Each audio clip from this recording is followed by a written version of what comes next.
이제 하나님의 말씀 함께 봉독하도록 하겠습니다. 오늘 하나님께서 우리에게 주신 말씀은 마태복음 4장 18절에서 22절까지의 말씀입니다.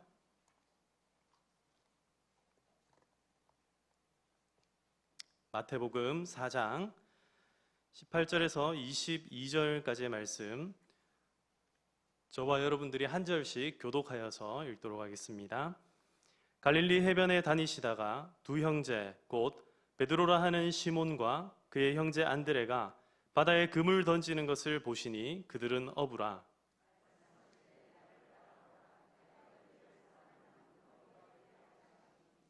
그들이 곧 그물을 버려두고 예수를 따르니라.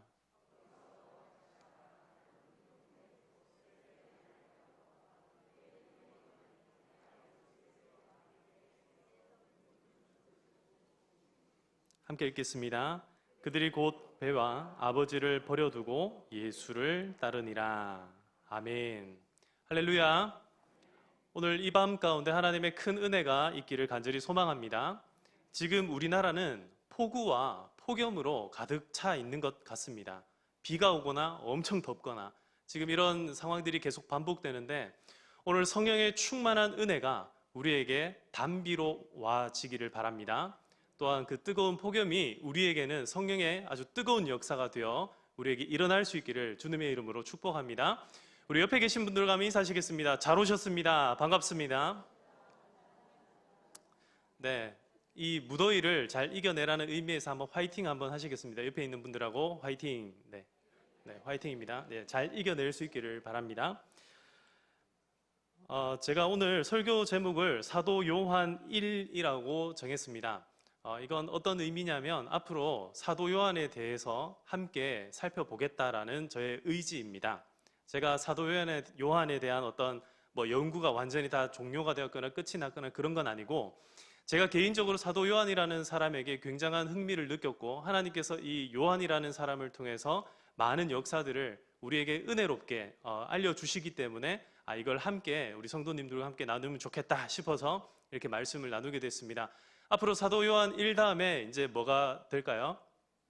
예, 그렇게 해서 어떤 목사님 저한테 물어보더라고요. 몇 가지 할 거냐? 그래서 제가 127까지 하겠다 그랬습니다. 네, 언제 끝날지 잘 모르겠습니다. 어쨌든 요한에 대해서 우리가 좀 깊이 같이 묵상해 보면 좋겠습니다. 먼저 사도 요한과 이렇게 우리가 함께 이제 길을 떠나기 전에 요한에 관한 아주 짧은 단편적인 어떤 지식들을 조금 전달해 드리자면, 사도 요한은 제자들 가운데 가장 어린 제자로 알려져 있습니다. 아마 그때 나이가 16세에서 17세쯤 되지 않았을까라고 추측하고 있습니다. 그리고 요한은 다른 어떤 제자들보다 오래 살았습니다. 90세가 될 때까지 살았고, 제자들 가운데 유일하게 순교당하지 않고 끝까지 살아남은 사람이 바로 사도 요한입니다. 여러분, 그런 삶 사시기를 간절히 소망합니다. 네. 이 요한의 그러면 첫 번째 예수님과 만났던 그 장면, 오늘 우리가 읽었던 이 장면을 통해서 과연 사도 요한을 부르셨던 예수님의 부르심은 어떤 것인가라는 내용들을 우리가 같이 한번 살펴보도록 하겠습니다. 그래서 오늘 첫 번째로 살펴볼 이 사도 요한의 내용은 바로 부르심과 관련된 내용입니다. 오늘 저는 이 부르심을 세 가지로 나누어 보았습니다. 첫 번째는 거룩한 부르심, 두 번째는 위대한 부르심, 세 번째는 특별한 부르심입니다. 이 내용으로 한번 같이 살펴보겠습니다. 첫 번째로 거룩한 부르심입니다. 한번 따라하겠습니다. 거룩한 부르심. 예수님께서 요한을 부르시는 그런 장면을 우리 다시 한번 살펴보겠습니다. 마태복음 4장 22절 같이 한번 읽어보겠습니다. 시작. 그들이 곧 배와 아버지를 버려두고 예수를 따르니라. 마가복음 1장 20절에도 역시 마찬가지로 이런 장면이 조금 더 구체적으로 나타나 있는 걸 볼 수 있습니다. 같이 한번 읽어보겠습니다. 시작. 그 아버지 세베대를 품꾼들과 함께 배에 버려두고 예수를 따라가니라. 여기 보면은 품꾼들이 나와 있습니다. 그 앞에 마태복음에는 품꾼이라는 내용은 없었고 배와 아버지만 버렸다라고 되어 있는데, 마가복음에서는 특별히 품꾼에 대한 내용들이 나와 있습니다. 요한이 품꾼을 둘 만큼 선주로서 이렇게 살아왔던 사람이고, 물론 요한이 선주였다기보다는 그 아버지 세베대가 선주였겠지요. 이만큼 요한은 꽤 괜찮은 집안에서 살고 있었다라는 것을 우리는 알 수 있습니다. 또한 예수님께서 그 요한을 부르실 때에 이렇게 요한은 아버지도 버리고 배도 버리고 그물도 버리고 그리고 품꾼들도 그대로 버려놓고 예수님을 따라갔다라는 장면을 우리는 이 장면을 통해서 알 수 있습니다. 그리고 누가복음 5장 11절에 보시면 이 장면을 또 이렇게 조금 바꾸어서 설명합니다. 같이 읽어보겠습니다. 시작. 그들이 배들을 육지에 대고 모든 것을 버려두고 예수를 따르니라. 이제 여기에서는 뭐라고 되어 있습니까? 모든 것을 버려두고 예수를 따르니라 라고 되어 있습니다. 그냥 배, 아버지, 그물, 요 정도의 어떤 사물들 혹은 대상들만 버려놓은 것이 아니라 지금 그곳에다가 지금 요한은 모든 것을 다 버려놓고 이제 예수님을 따라갔다라고 말씀하고 있는 것입니다. 왜 이 부르심을 제가 거룩한 부르심이다라고 이야기하냐면 거룩한 부르심, 거룩함이라는 것은 구별되는 것을 의미합니다. 지금까지 이 사도 요한은 어떤 삶을 살아왔냐면 지금까지는 세례 요한의 제자로서 이 사도 요한을 세례 요한의 제자다라고 보는 분들이 많거든요. 그래서 세례 요한의 제자로서 한편으로는 메시아를 기다리고, 그러니까 한편으로는 영적인 것을 추구하면서 또 한편으로는 어떤 삶을 삽니까? 육신을 위하여서 세상에서 돈벌이를 하면서 또 그곳에서 일어나는 여러 가지 이야기들, 여러 가지 가치관들과 함께 싸우면서 살고 있었다라는 겁니다. 요한은 지금 무엇을 다 버렸냐면 이전에 이 모든 것들을 다 거기에 버려놓고 예수님을 따라갔다. 이것이 바로 거룩한 부르심의 출발이다라는 것입니다. 주님께서 우리를 부르실 때에 이 부르심의 첫 번째 단계가 뭐냐면 바로 구별됨입니다. 그래서 제가 이 부르심, 거룩한 부르심이라고 하고 옆에다가 버림이냐 아니면 건져냄이냐라고 이렇게 처음에 그 옆에 이렇게 글씨를 써놨었는데 이게 무슨 말이냐면 우리가 지금 이 장면을 가만히 보면은 지금 사도 요한이 자기의 모든 것들을 버리고 예수님을 따라가는 걸로 기록이 되어 있습니다. 그러나 조금 더 큰 의미에서 우리가 우리의 것들을 버린 것이 아니라 하나님께서 우리를 건져냈다는 사실을 알 수 있다는 겁니다. 다시 말씀드리겠습니다. 사도 요한이 버리고 예수님을 따라갔다기보다는 예수님께서 사도 요한을 어떻게 했다고요? 건져내셨다라는 겁니다.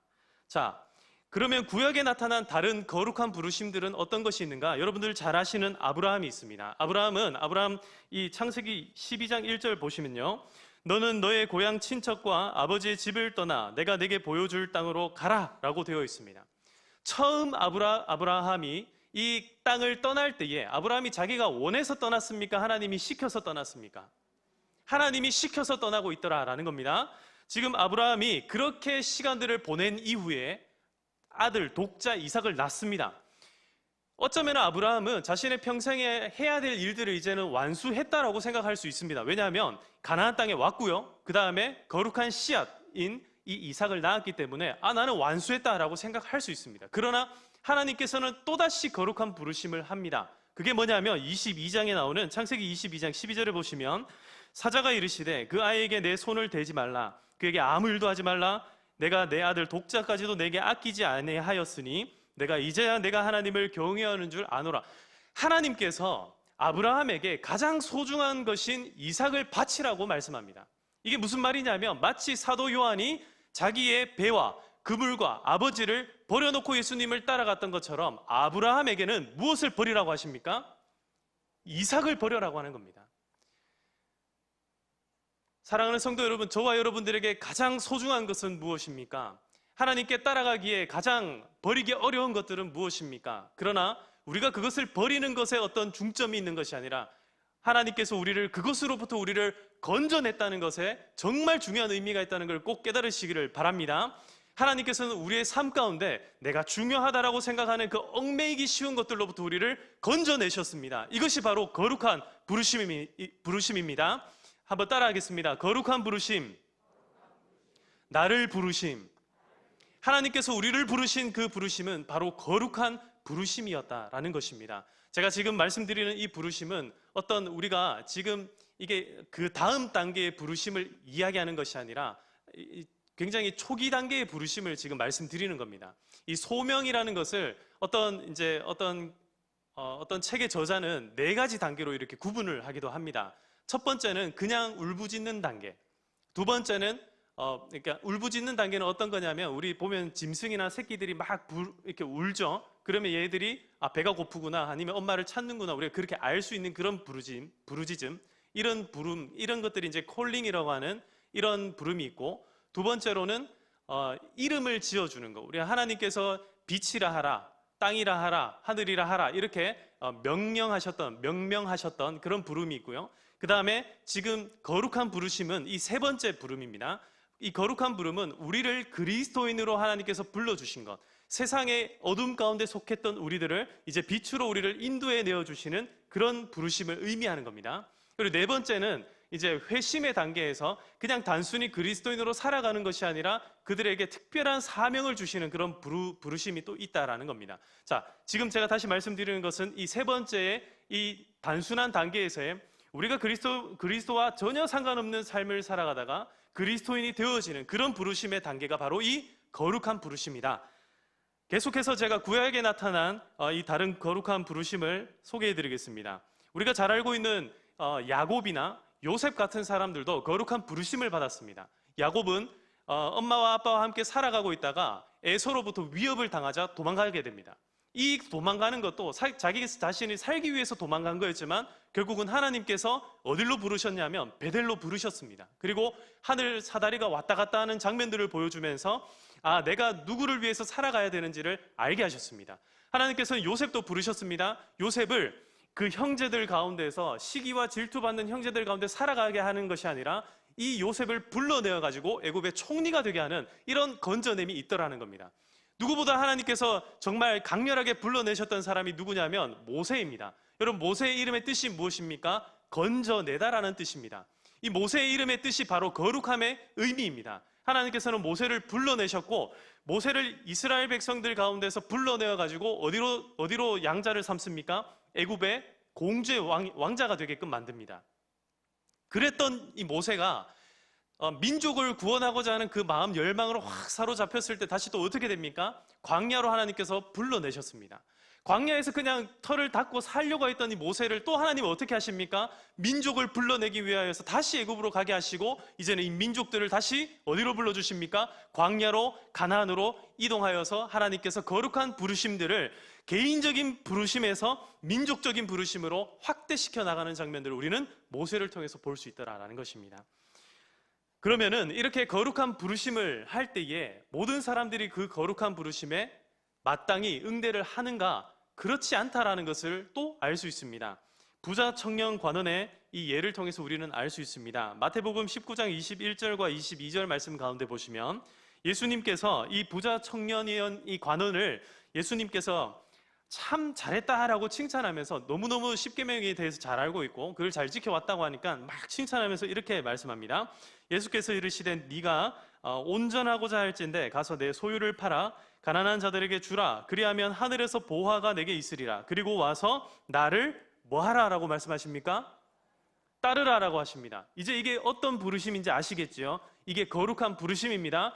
이 부자 청년이 어디에 지금 사로잡혀 살고 있습니까? 자신이 가지고 있는 재물에 사로잡혀 살고 있더라는 겁니다. 예수님께서 불러주시는 겁니다. 그 재물 다 팔고 나를 따라와라. 아마 따라갔더라면 이 부자 청년이 어떻게 되었겠습니까? 12사도 중에 한 명이 되었을지도 모르겠습니다. 그러나 부자 청년이 어떻게 합니까? 22절 같이 한번 읽어보시겠습니까? 시작.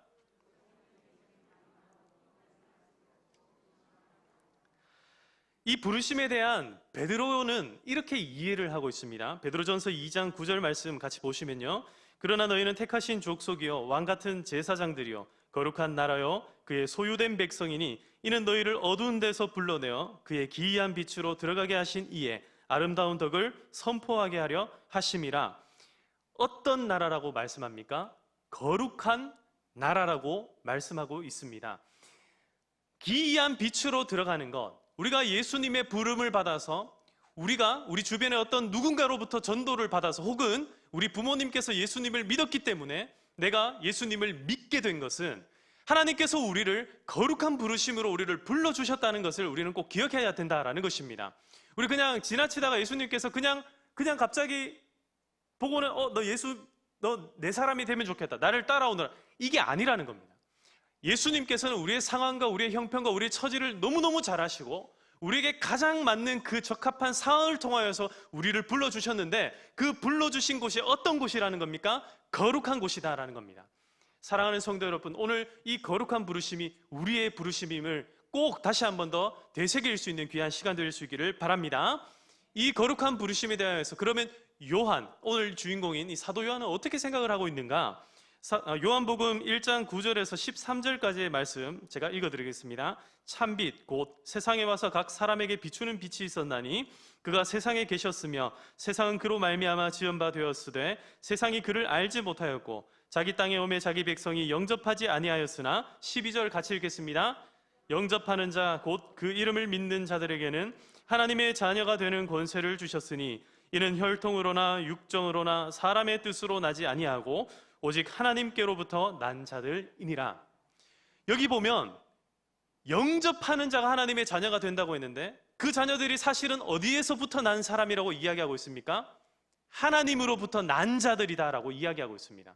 이 순서가 우리가 참 헷갈리는 것 같습니다. 내가 예수님을 믿겠다라고 고백했기 때문에 내가 예수 믿는 사람이 된 것 같은데 말씀에서는 요한복음을 통해서 요한이 우리에게 가르쳐 주는 것은 뭐냐면 그게 아니고 하나님으로부터 났기 때문에 우리가 예수님을 따르고 예수님을 믿는 그리스도인이 될 수 있었다. 할렐루야. 오늘 우리가 예수님을 믿는 것은 거룩한 것으로 우리를 부르시기 위한 하나님의 놀라우신 그 선택과 그리고 작정하심, 그 예비하심이 있었기 때문인 줄로 믿습니다. 오늘 그 거룩한 부르심이 다시 한 번 더 우리의 삶에 새겨지고 우리가 거룩한 대로 살아갈 수 있는 우리의 삶이 다 될 수 있기를 주님의 이름으로 축복합니다.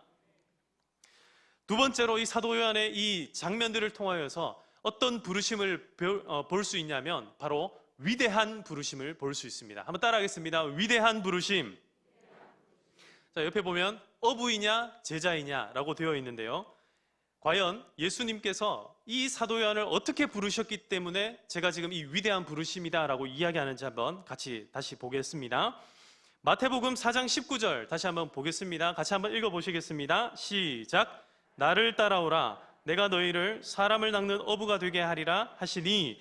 자, 마가복음 1장 17절에도 똑같은 말씀이 기록되어 있습니다. 똑같으니까 넘어가겠습니다. 똑같습니다. 완전히 똑같습니다. 그 다음 누가복음 5장 10절 말씀 같이 한번 읽어보겠습니다. 시작.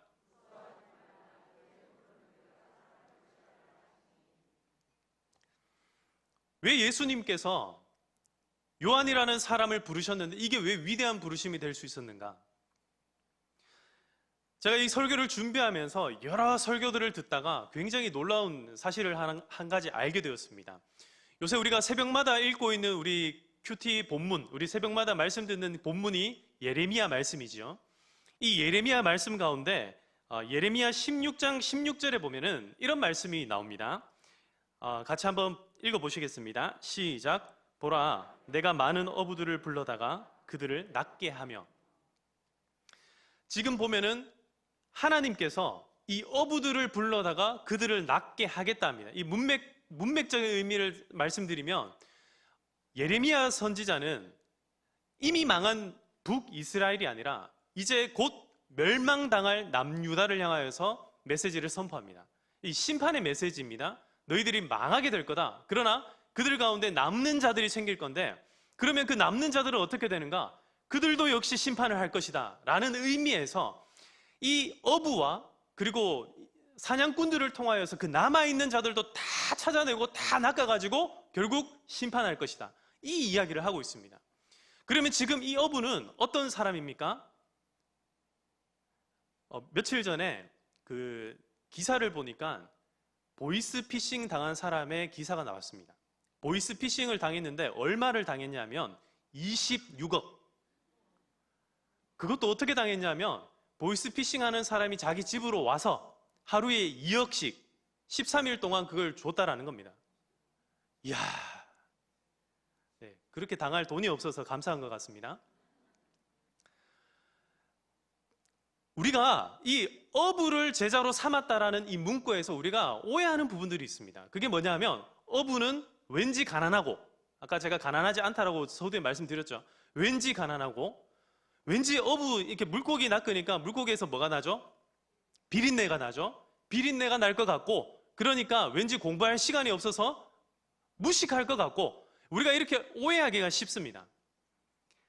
예수님께서 그러면 어부를 불러다가 제자를 삼으셨다라는 것은 낮고 천한 사람을 불러다가 존귀하게 쓰시는구나, 우리가 그냥 이렇게 이해하기 쉽다라는 겁니다. 그러나 성경적인 문맥에 있어서 예수님께서 어부를 부르신 까닭은 뭐냐면 바로 이 말씀들을 성취하기 위해서 하나님께서 예수님을 통해서 어부를 불러다가 제자로 삼으셨다라는 겁니다.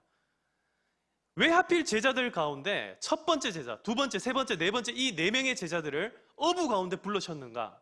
그것은 바로 예레미야 선지자를 통하여 하신 이 말씀, 하나님께서 어부를 통하여서 사람을 낚아 올리겠다, 그리고 그 사람들을 심판하겠다라는 하나님의 그 언약적인 메시지들을 성취하기 위하여서 이 말씀을 하고 있다는 것입니다. 그런 의미로 우리가 다시 이 말씀을 보게 되면, 다시 이 말씀을 접하게 되면 어부가 무식하고 낮고 천한 사람이어서 그 사람을 선택한 것이 아니고 오히려 예수님께 선택당한 그 어부들을 통하여서 하나님이 어떤 일을 하시겠구나라는 것을 우리가 기대할 수 있게 된다는 겁니다.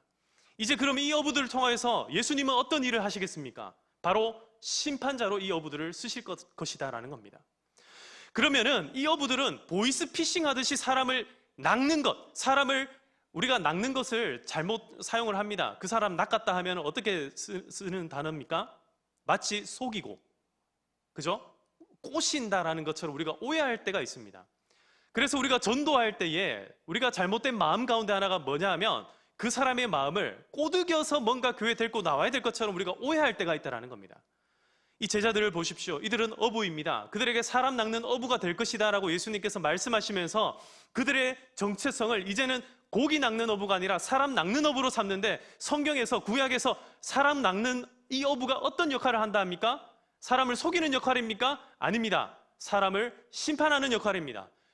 얼마나 엄중한 역할입니까? 얼마나 무거운 책임감입니까? 하나님의 말씀을 먼저 가진다라는 것은, 예수님을 먼저 알게 되었다라는 것은 그 말씀에 대한 무거운 책임감을 가지고, 막중한 책임감을 가지고 예수님을 증거하지 아니하면 안 되는 그런 책임감을 가지고 살아가야 되는 것, 그것이 바로 제자다라는 것입니다.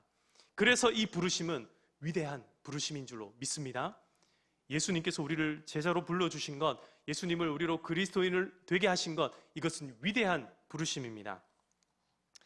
아모스 말씀 가운데는 이런 말씀이 나옵니다. 주 여호와께서 자기의 거룩함을 두고 맹세하시되 때가 너희에게 이를지라 사람이 갈고리로 너희를 끌고 가며 낚시로 너희의 남은 자들도 그러하리라. 그러니까 남유다의 예레미야가 선포했다면 이 북이스라엘을 향하여서는 아모스 선지자가 똑같은 메시지를 하고 있는 것을 볼 수 있습니다.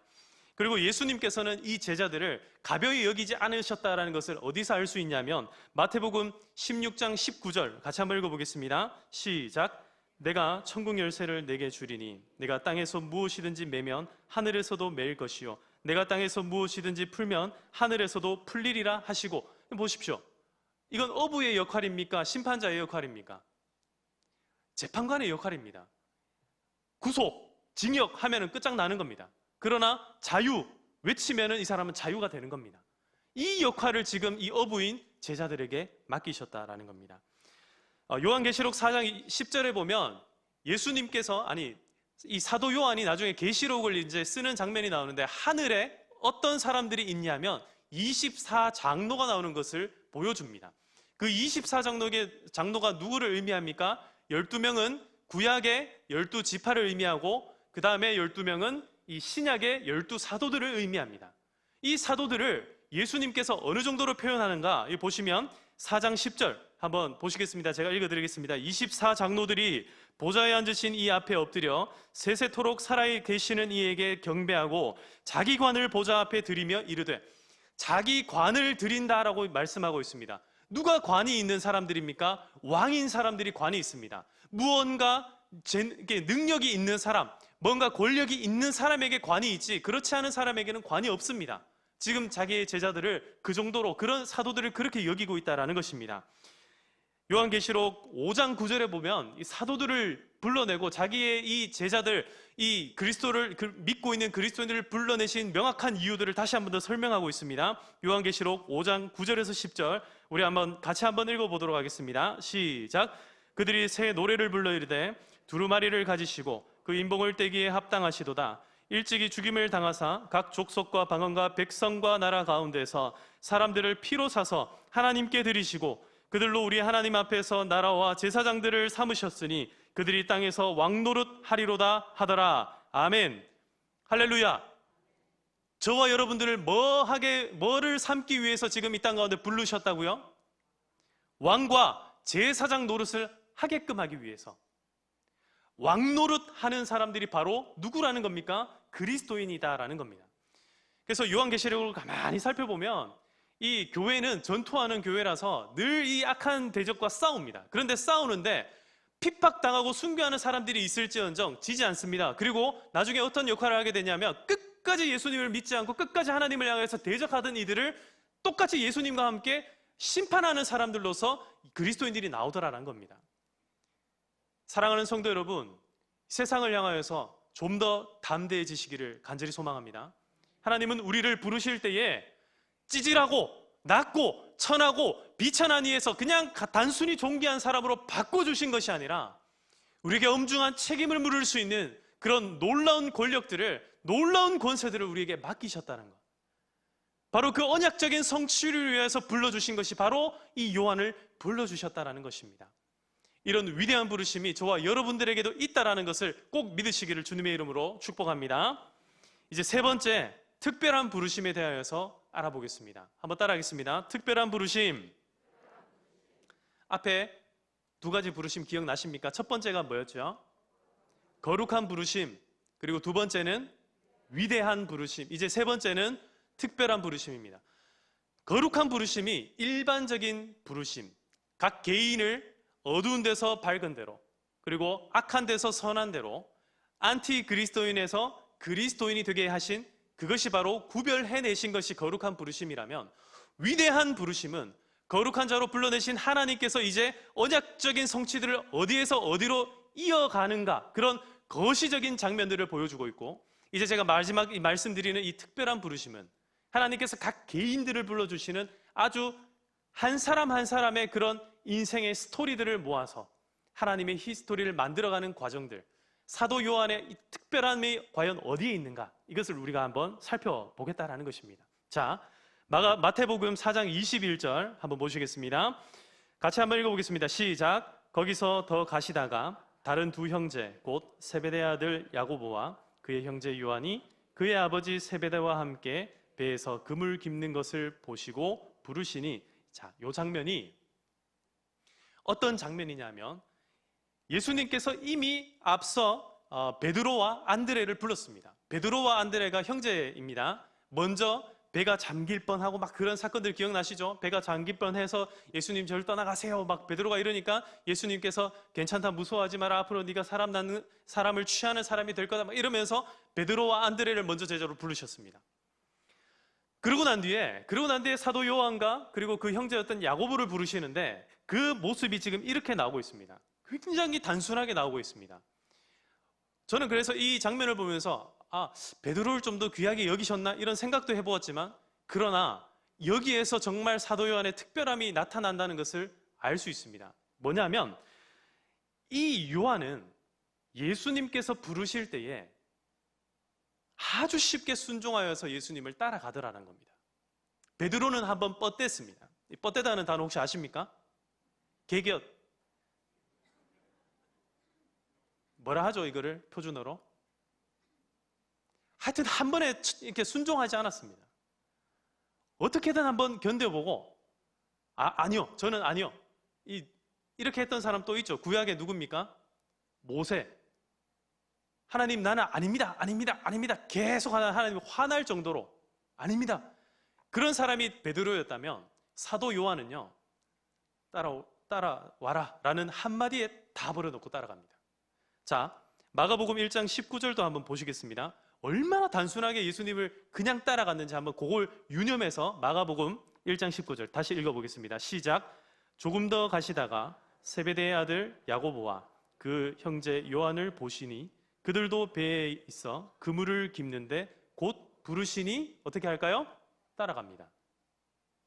그들도, 왠지 얹혀가는 것 같지 않습니까? 그래서 제가 베드로의 이웃 요한인가? 그냥 요한은 그냥 옆에 있다가 얻어 걸린 건가? 그것도 굉장히 중요합니다. 자, 누가복음 5장 7절을 한번 보겠습니다. 누가복음은 훨씬 더 자세하게 그 베드로와 이 야고보 형제들, 이 네 명의 사람들을 형제로 제자로 부르시는 장면이 굉장히 구체적으로 설명되어 있죠. 누가복음에서는 이 요한을 어떤 사람으로 보고 있는가? 자, 보시겠습니다. 5장 7절. 이에 다른 배에 있는 동무들에게 손짓하여 와서 도와달라 하니, 자, 누구에게 손짓했다고요? 동무들. 동무가 뭡니까? 동무. 네, 그 북한 사람들이 친구를 동무라고 해요. 동무는 친구죠, 친구. 그러니까 이 지금 요한과 베드로가 어떤 관계라는 겁니까? 친구 관계에 있었다. 자, 5장 10절에 한번 보겠습니다. 그냥 친구일 뿐만 아니라 5장 10절에 보시면 세베대 아들로서 시몬의 동업자인 야고보와 요한도 놀랐습니다. 베드로가 깜짝 놀라니까 그들의 동업자였던 이 세베대 아들 이 두 형제 야고보와 요한도 놀라고 있더라. 얼마나 요한에 대해서 간단하게 설명하고 있는지, 여기에서 무언가 설교를 할 거리를 막 찾으려고 애를 썼는데도 별 설교할 거리를 찾을 수가 없었습니다. 그래서 제가 이 장면을 가만히 보면서 요한을 부르실 때에 예수님께서는 어떻게 부르셨는가? 여러분 보십시오. 요한은 베드로가 놀라운 일을 경험하는데 그 어디에 있었습니까? 그 옆에 있었습니다. 이 참 중요한 일입니다. 그리고 요한은 베드로가 끈질기게 반대하다가 예수님이 따라오라 하니까 안 갑니다. 나는 죄인입니다. 날 떠나세요 하다가 그래도 따라와라 하니까 따라갑니다. 그걸 봤습니다. 옆에서. 그러고 난 뒤에 예수님께서 우리가 처음에 살펴봤던 것처럼 요한에게 오라 하니까 요한이 어떻게 합니까? 그냥 따라갑니다. 자, 여기에서 두 가지 포인트를 제가 발견했습니다. 첫 번째, 이웃에서 일어나는 일을 결코 방관하지 않았다. 요한은요, 남의 일인 것처럼 그냥 보지 않았다는 겁니다. 배가 잠기게 되었을 때 따라가서 도와줬고요. 그 말씀 들을 때 옆에서 우두커니 같이 지켜보고 있었다는 거예요. 자, 두 번째, 아버지와 함께 배와 그물을 다 버려놓고 군소리 없이 바로 주님을 따랐다. 뭐 없이 바로 따랐다? 군소리 없이. 아무 소리가 나오지 않습니다. 이게 얼마나 중요한 일인지 여러분 전도해 보신 분들 아시죠?